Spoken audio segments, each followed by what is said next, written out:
Vamos a empezar por hacer un pequeño resumen de lo que habíamos visto de presión en líquidos, es decir, presión hidrostática. Habíamos visto que si teníamos un líquido en reposo a una determinada, acá, una pileta, digamos, a una determinada profundidad, digamos que este punto inferior de la pileta lo llamábamos por A, y queríamos calcular la presión en A.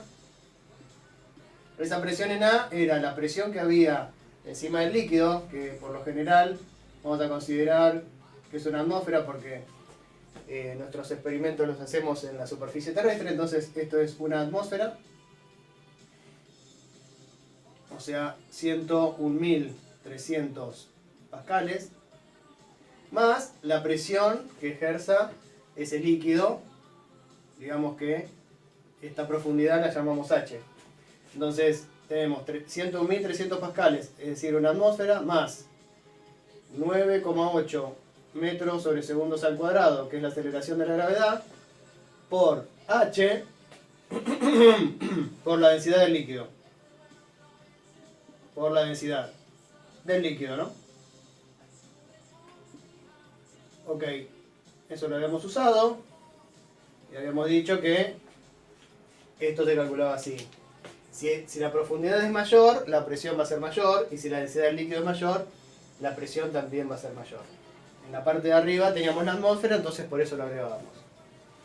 También habíamos visto, bueno, esto si quieren hacer captura de pantalla lo hacen, ¿qué pasaba en la experiencia de Torricelli? En la experiencia de Torricelli lo que se hacía era que se tenía un vaso lleno, totalmente lleno de un líquido, y se lo sumergía. Voy a hacer como que el líquido es en azul. Teníamos digamos una palangana, como yo mostré la vez pasada, y si no lo vieron, vean el video anterior. Entonces yo invertía este vaso, por supuesto que ahora la parte cerrada queda para arriba, y el líquido descendía hasta un cierto nivel. ¿Ok? Descendía hasta un cierto nivel. Entonces, en este caso, en este punto y en este punto, las presiones tienen que ser iguales. Porque si en este punto la presión sería mayor, el líquido subiría. Y si en este punto el líquido fuese mayor, la columna bajaría. Entonces, como estamos pensando que ya llegamos al equilibrio, ahora en este punto, vamos a llamarlo punto B, la presión en el punto B, ahora ¿cuánto es? Ahora es, acá arriba, como es un vaso cerrado, ya no tengo la atmósfera, ¿no? Cuando yo di vuelta esto, sumergido, acá no entró nada, no hay aire, no hay absolutamente nada. Por lo tanto, la presión en este sector es cero. Entonces, toda la presión es la presión que ejerce esta columna de líquido que tiene una altura h, lo que antes llamamos profundidad, por la densidad del líquido, por la aceleración de la gravedad terrestre. ¿Está bien? Entonces, esta era la ecuación para la experiencia de Torricelli, ¿no? Era más sencillo que lo otro porque ni siquiera teníamos que poner la presión atmosférica.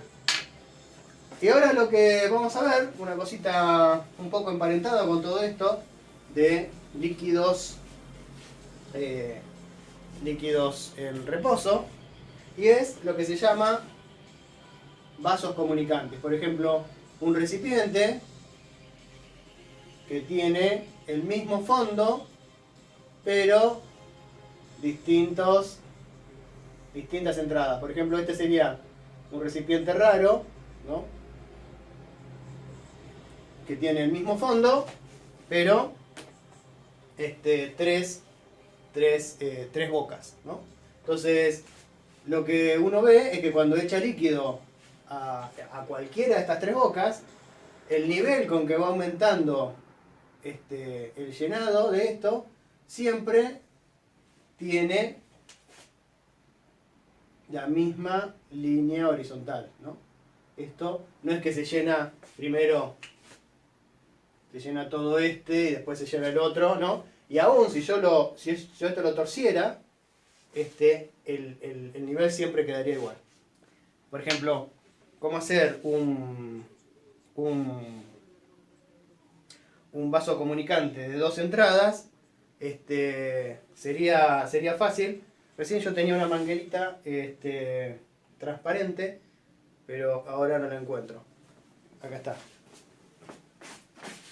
Por ejemplo, un vaso comunicante de 2 entradas podría ser esta manguerita transparente, ¿no? Entonces yo le puedo echar agua, no sé si se va a ver bien, pero bueno, y no sé cuánto voy a ensuciar por todos lados. Espero que ahí se vea bien.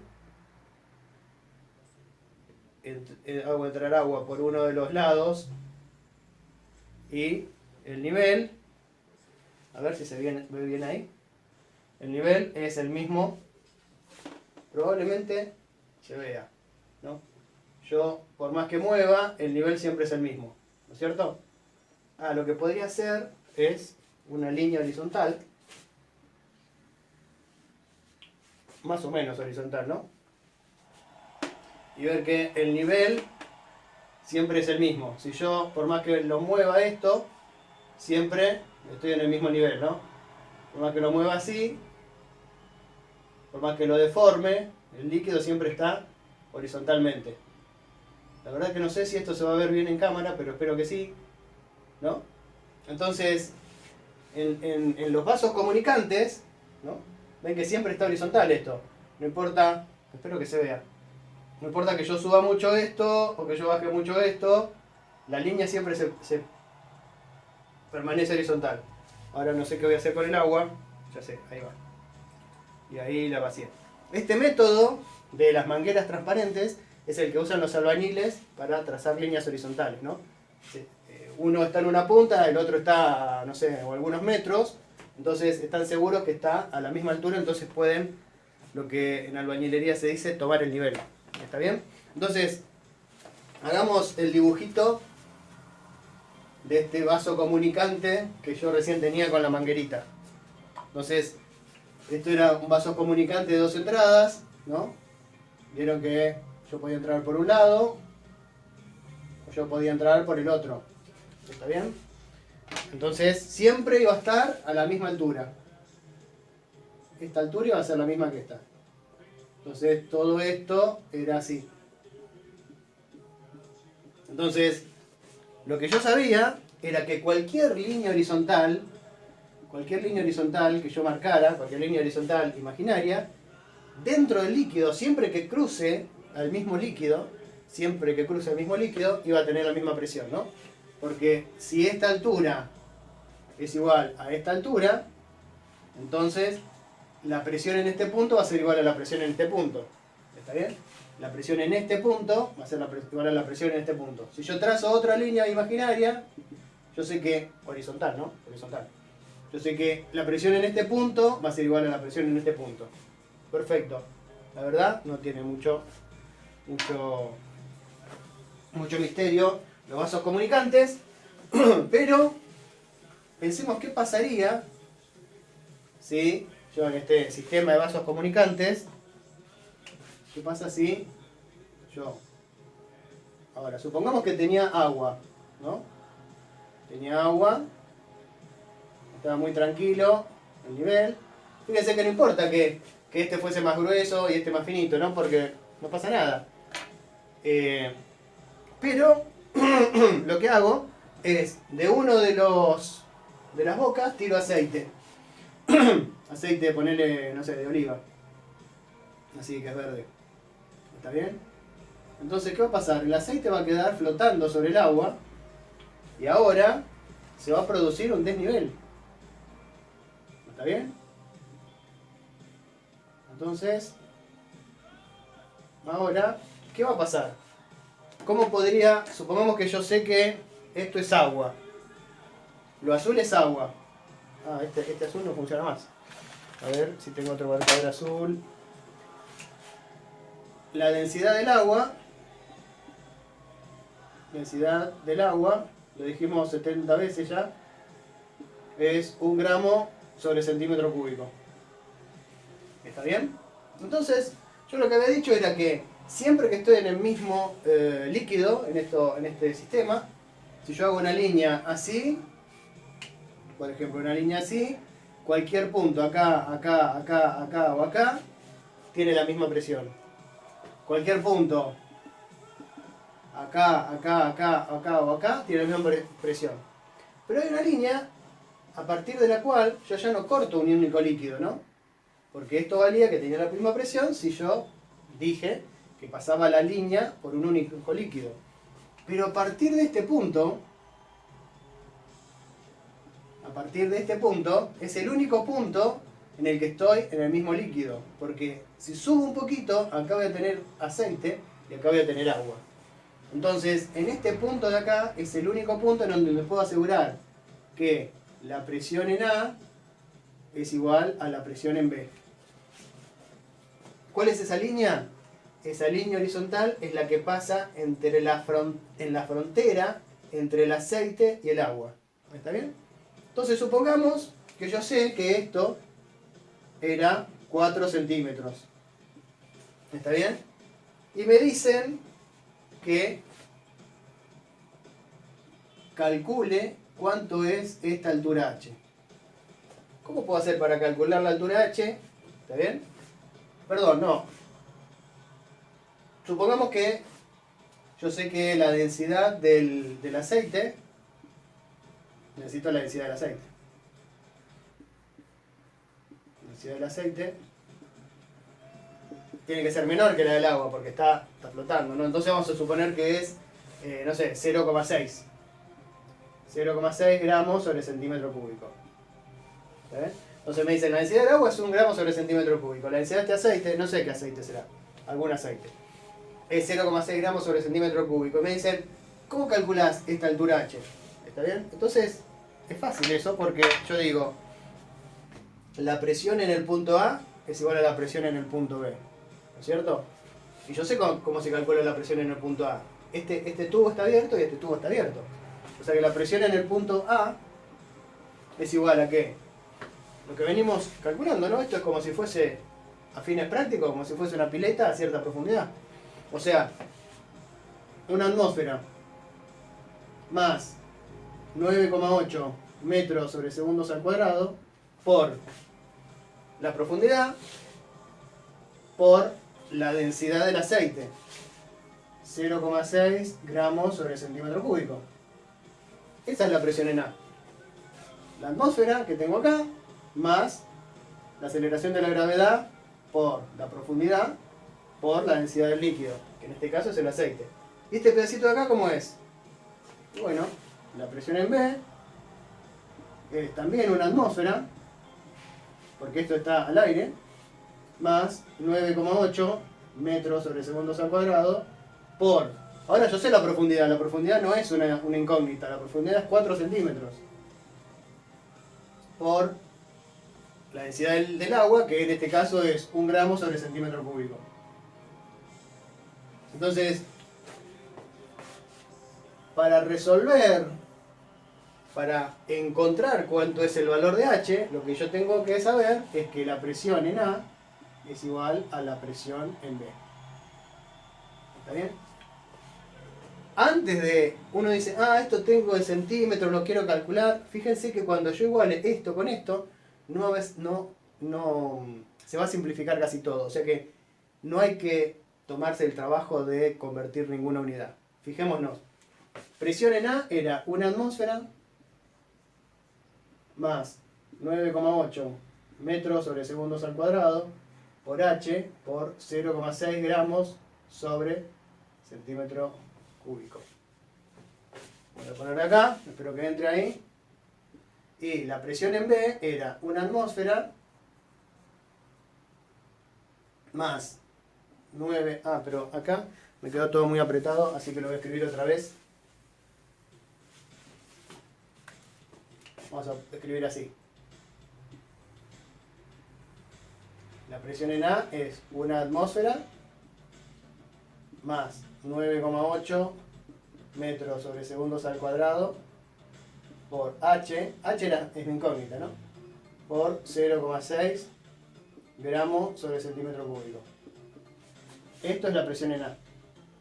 Y la presión en B es una atmósfera más 9,8 metros sobre segundos al cuadrado por 4 centímetros por 1 gramo sobre centímetro cúbico. ¿Está bien? Entonces fíjense que una atmósfera y una atmósfera está sumando de ambos lados. O sea que esto se va. Entonces ahora me queda que esto es igual a esto. ¿Se ve? Pero 9,8 metros sobre segundos al cuadrado y 9,8 metros sobre segundos al cuadrado está multiplicando todo. O sea que esto también se va. O sea que me queda que H por 0,6 gramos sobre centímetro cúbico es igual a 4 centímetros por 1 gramo sobre centímetro cúbico. ¿Está bien? Gramo sobre centímetro cúbico está de ambos lados. O sea que gramo sobre centímetro cúbico se va. Entonces 0,6 pasa multiplicando acá y me queda que H es 4 centímetros sobre 0,6. Entonces para eso voy a usar la calculadora. 4 dividido 0,6 es 6,66. Es 6,66 centímetros. ¿Está bien? Es periódico el 6. O sea que esta es la manera que yo tenía de calcular H si sabía la densidad del aceite y sabía la altura de la columna de agua. Podría haberlo hecho al revés. Si sabía H, podía haber calculado el aceite. Lo importante era que en este punto, en el punto de la frontera entre el aceite y el agua, en este punto de acá, la presión en A y en B es la misma. ¿Está bien? Bueno, entonces lo que yo quería mostrar era un fenómeno relacionado con esto, ya que usamos la manguerita como una suerte de vaso comunicante, y era un efecto que se suele, creo que ahí no aparece.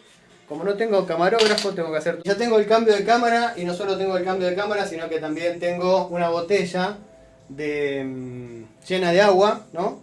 Y otra botella vacía. Entonces lo que les decía hay un efecto bastante conocido cuando uno quiere trasvasar líquidos de un recipiente que está a un nivel más elevado a un nivel que está un poco más bajo, que es lo que se llama sifón, ¿no? O sea, lo que yo voy a hacer es voy a sacar un poco de líquido de esta botella y después voy a dejar que fluya directamente. Como están a distinto nivel, ven cómo va cayendo, me mojé todo, ven cómo va cayendo una servilleta de la botella que está a un mayor nivel hacia la botella que está a un nivel menor, cómo se va llenando, ¿no? Espero que se vea bien. No sé si ven que esto se está vaciando y esto se está llenando. A mí lo que me gustaría que esta manguera fuese más larga por empezar, porque en algún momento el nivel va a ser tan elevado que ahí están en contacto. Las dos partes de la manguera están por debajo del nivel del agua. Entonces cuando pasa esto, miren lo que puedo hacer yo. Ahora lo que va a pasar es que esta se vuelve a llenar y esta es la que se vacía. No sé si se llega a ver, pero ahora cuando bajo, otra vez se vuelve a vaciar y esta se vuelve a llenar. Espero que se vea. Bueno, podría estar toda la tarde haciendo un sub y baja de agua usando la energía gravitatoria para que el agua sube y baja. ¿Está bien? Pero como tenemos que ver otros temas, lo voy a dejar acá por ahora. Entonces esto lo voy a dejar en otro lado. Y lo que había hablado un poquito en la clase pasada, que íbamos a ver que era lo que se llamaba el principio de Pascal, que en realidad muchas cosas del principio de Pascal ya las estuvimos usando, pero el principio de Pascal dice que si yo tengo justamente un líquido que tiene que ser incompresible, recordemos que al principio de este tema habíamos visto que el aire era fácilmente compresible, hace un par de videos, ¿no? Si teníamos una burbujita de aire y la apretábamos, ese volumen disminuía, mientras que, por ejemplo, el agua, para las fuerzas que puede aplicar una persona, es prácticamente incompresible. Es decir, yo lo aprieto mucho, le doy mucha presión, pero el volumen permanece constante. Entonces, lo que dice el principio de Pascal, que si yo tengo un líquido incompresible en un recipiente indeformable, cualquier exceso de presión que yo ejerza sobre ese líquido se transmite en todas las direcciones y de la misma forma en el líquido. ¿Está bien? Por ejemplo, vamos a hacer una cosa y vamos a hablar de una de las principales aplicaciones que tiene el principio de Pascal. Supongamos que yo tengo un recipiente con esta forma y acá, ¿no? Y tengo un líquido. Vamos a suponer que es un aceite especial, qué sé yo, cualquier aceite. Un aceite de los que se usa, por ejemplo, en el interior del sistema de frenos de un auto. Y supongamos que acá yo tengo, esto lo tengo tapado con un émbolo. Un émbolo, o también se lo puede llamar pistón, ¿vieron las jeringas para aplicar inyecciones? Que tienen un cilindrito de goma. Un cilindrito de goma que cuando ustedes apretan lleva el líquido hacia la aguja. Bueno, este cilindrito de goma es lo que se llama un émbolo. O sea, puede hacer que presionar al líquido sin que haya derrames. También se lo puede decir que es un pistón, ¿no? En el caso del interior de los automóviles, es lo que sube y lo que baja. De hecho, creo que había un personaje de Cars al que le decían pistón, no era el premio pistón, no me acuerdo. Pero bueno, es émbolo o pistón, para nosotros van a ser sinónimos. Es decir, que esto puede subir o bajar sin que haya derrame de líquido. Y acá hay otro pistón nuevo. Hay otro pistón más, perdón. ¿Está bien? Por supuesto que si el líquido es incompresible y no hay pérdidas de líquido, cuando este émbolo baja, el otro sube. Y cuando este sube, este baja. ¿Está bien? Porque el líquido permanece constante. Entonces, lo que dice el principio de Pascal, que si yo estoy en estas condiciones, cuando yo ejerza una presión acá, esa presión se iba a transmitir, ese exceso de presión se iba a transmitir en todos los puntos del líquido. Es decir, si yo acá ejerzo un exceso de presión, exactamente la misma presión iba a tener, ese exceso de presión es el que iba a tener yo acá. ¿Está bien? Y esto, que parece una tontería, es una de las aplicaciones, uno de los fenómenos que tiene más aplicaciones, por ejemplo, no sé, ya que dijimos en la industria automotriz, casi todos los sistemas de frenos actúan así, o en los lugares donde haya que aplicar fuerzas muy grandes, tienen sistemas de este tipo. ¿Por qué? Porque fíjense, nosotros dijimos que acá la presión 1, no voy a escribirlo acá, lo voy a escribir acá. Vamos a poner que acá la presión 1, en este punto, la presión 1 tiene que ser igual a la presión 2. Pero fíjense que el área de este émbolo o de este pistón es muy distinta al área de este pistón de acá. Entonces, esta es la presión acá. Presión siempre es fuerza dividido área, ¿no? Entonces es fuerza 1 dividido área 1. Y acá esto es fuerza 2 dividido área 2. Entonces, fíjense una cosa. El principio de Pascal me dice que la presión 1, la presión acá, tiene que ser igual a la presión acá, ¿no? Porque cualquier exceso de presión que yo ejerza sobre un líquido indeformable, incompresible en un recipiente indeformable, ese exceso de presión se va a transmitir en cualquier punto del líquido de la misma manera. Entonces, la presión acá va a ser igual a la presión acá. Entonces, esta presión tiene que ser igual a esta presión. Por lo tanto, la fuerza 1 dividido el área 1 tiene que ser igual a la fuerza 2 dividido el área 2.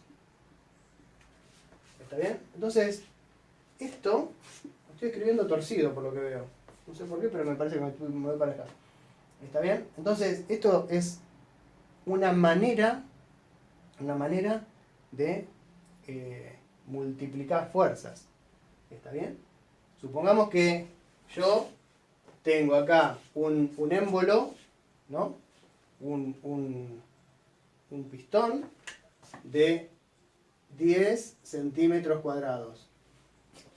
Y yo tengo acá un pistón de, no sé, 200 centímetros cuadrados. ¿Está bien? Y yo acá aplico una fuerza 2 que es igual a 2 newtons. ¿Está bien? Si estos son mis datos ahora, ¿no? Yo sé que mi pistón tiene 10 centímetros cuadrados y la fuerza que aplico son 2 newtons. Aplico una fuerza para acá, o sea que este pistón se va a levantar. ¿Cuánto vale la fuerza 1 acá? ¿Está bien? Entonces digo, bueno, la fuerza 1 sobre el área 1 es igual a la fuerza 2 sobre el área 2. La fuerza 2 la conozco. El área 2 lo conozco. El área 1 lo conozco y lo que no conozco es la fuerza 1. Entonces, ¿qué me queda? Que la fuerza 1 es igual al área 1, ¿no? Se pasa multiplicando para allá, por la fuerza 2 dividido el área 2. Entonces, fíjense lo que pasa con la fuerza 1. La fuerza 1 es igual a que el área 1 era 200 centímetros cúbicos. La fuerza 2, 2 newtons. Espero no estar tapando nada. Y el área 2, 10 centímetros cuadrados. Acá puse cúbico y eran cuadrados. ¿Está bien? Entonces fíjense, centímetro al cuadrado se va con centímetro al cuadrado. 200 dividido 10 es 20 por 2 newtons. O sea que esto es 40 newtons. Y esto es la maravilla, digamos, de la prensa hidráulica. Que si yo tengo émbolos, yo tengo pistones de distinta área, la fuerza en el pistón más chiquito se multiplica por el factor que hay entre el área 1 y el área 2. En este caso, el área es 20 veces más grande, esta área 1 es 20 veces más grande que el área 2.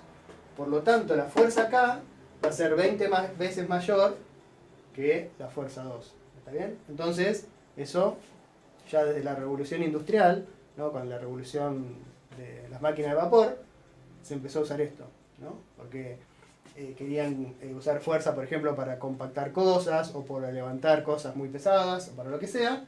Entonces se hacían recipientes de este estilo con algún aceite muy incompresible, se aplicaba una fuerza de acá y en este lado la fuerza se veía multiplicada. ¿Está bien? Entonces la principal aplicación del principio de Pascal que vamos a usar es este de acá, que se llama prensa hidráulica.